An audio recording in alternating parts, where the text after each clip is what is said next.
품격 있는 아재, 아지매 여러분 안녕하십니까? 빨간 아재입니다. 오늘은 일본 소식을 좀 전해드리겠습니다.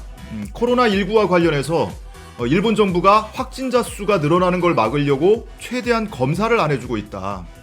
우리는 확진자 수를 최대한 빨리 찾아내서 치료를 하려고 하고 있는데 일본은 완전히 거꾸로죠. 확진자를 찾아내질 않는 겁니다. 오히려 방치하고 있는 거죠. 그러면서 우리 숫자 이거밖에 안 돼. 이렇게 사실상의 거짓말을 하고 있는 거죠.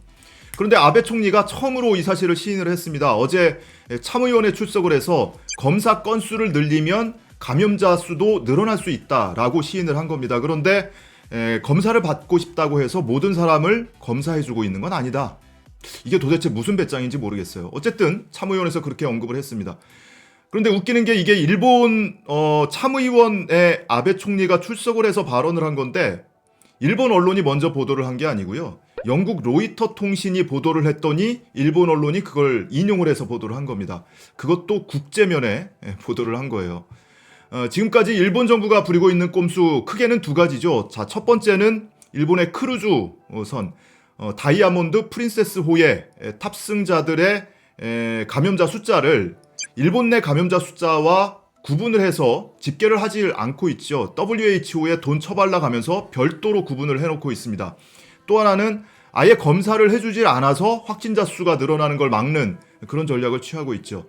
우리 정부의 태도하고는 180도 다릅니다. 우리 정부는 봉쇄 정책과 완화 정책을 동시에 사용을 하고 있어요. 봉쇄 정책이라는 거는 바이러스의 특정 지역 또는 감염자로부터 유출되거나 유입되는 것을 최대한 막고 그것을 이제 봉쇄 정책이라고 하고요. 그리고 감염자가 있다면 최대한 역학조사를 통해서 찾아내서 치료에 집중을 해서 사망자를 줄여나가는 그런 완화 전략을 동시에 사용을 하고 있습니다. 그런데 일본은 뭐 봉쇄 정책도 뭐 감염자가 뭐 퍼져나가는 거 이런 거 지금 거의 방치하고 있다시피 하고요. 그리고 완화 전략을 쓰는 것도 아닙니다. 환자를 빨리 찾아내서 치료를 해야 이게 완화 전략인데 완화 전략을 쓰고 있는 것도 아니에요. 그러니까 이 전 세계의 입장에서 또는 이 보건 전문가들이 볼 때는 굉장히 후진적이고 말도 안 되는 짓을 지금 하고 있는 거죠. 그러다 보니까 일본 내에서도 일본 정부의 비판이 비등해지고 있습니다. 일본 언론들도 이제 잠자코 있질 않아요. 먼저 니혼게이자이 신문에는 하루 3,800건 검사가 가능하다고 정부가 발표를 해놓고 실제로는 하루 평균 900건밖에 검사를 안 하고 있다라고 보도를 하고 있고요. TBS 방송도 하루 최대로 많이 검사를 했던 날이 1,500건에 불과하다. 그런데 한국 정부는 14,000건을 넘게 검사를 하고 있다. 일본하고 한국하고 이 검사 건수가 10대 1밖에 안 된다. 라면서 한국하고 비교를 하는 보도를 하고 있기도 하고요. 그리고 집단 감염을 우려하는 보도도 나오기 시작했습니다. 후지TV 보도인데요.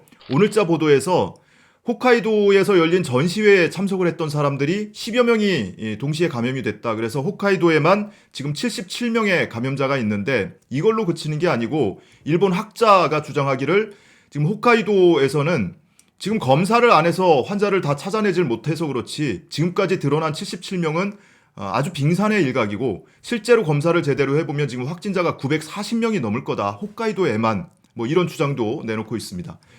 해외에서 그러다 보니까 비판, 비난이 계속 일본을 향하고 있는데 일본 언론이 이런 해외 움직임에도 국제 여론 움직임에도 주목을 하기 시작했습니다. TBS 방송 보도인데요. 인도네시아에서 처음으로 확진자가 나왔다고 합니다. 인도네시아 조코 위도도 대통령이 직접 기자회견을 열어서 발표를 했어요. 인도네시아에 살고 있는 60대 여성과 30대 딸이 감염이 확인이 됐는데 인도네시아 본토에서 감염자가 나온 게 처음이라고 해요. 근데 이 모녀가 감염된 감염원이 일본 여성이다. 일본 여성이 인도네시아에 와서 접촉을 해서 감염이 됐다라고 발표를 한 겁니다. 인도네시아 인구가 2억 7천만 명이 넘고요. 세계에서 네 번째로 많은 인구를 갖고 있는 나라입니다. 그런데 일본 정부가 제대로 이 바이러스 유출을 차단하고 감염자들을 빨리 선별을 해서 치료를 하고 뭐 이런 조치를 했다면 과연 인도네시아까지 이 바이러스가 전파가 됐겠느냐 이런 우려를 담고 있는 보도였습니다. 또 하나는 국제사회의 비난이 중국에서 일본으로 향하고 있다라는 보도도 나오고 있는데요. 이 문장이 굉장히 눈에 띄었습니다. 감염자 200명에 불과한 일본이 사망자 13,000명에 육박하는 중국 여행 제한을 받는다라는 보도가 일본 언론에서 나오고 있습니다. 그러니까 한국은 누군가 그런 얘기를 했죠. 우리나라는 확진자가 빨리 늘어나는 게 아니고 정부가 확진자를 최대한 빨리 찾아내고 있는 거다라는 말을 했는데, 일본 정부의 태도와 비교를 해보면 정말 이게 무슨 의미인지 정말 실감이 갑니다. 이런 와중에도 미래통합당은 뭐 정부를 향해서 뭐 쌍욕만 안 했지 온갖 욕설을 퍼붓고 있습니다. 아마 이런 미래통합당 의원들을 일본에 수출을 시키면 아마 아베 정권은 석 달도 못 버티지 않을까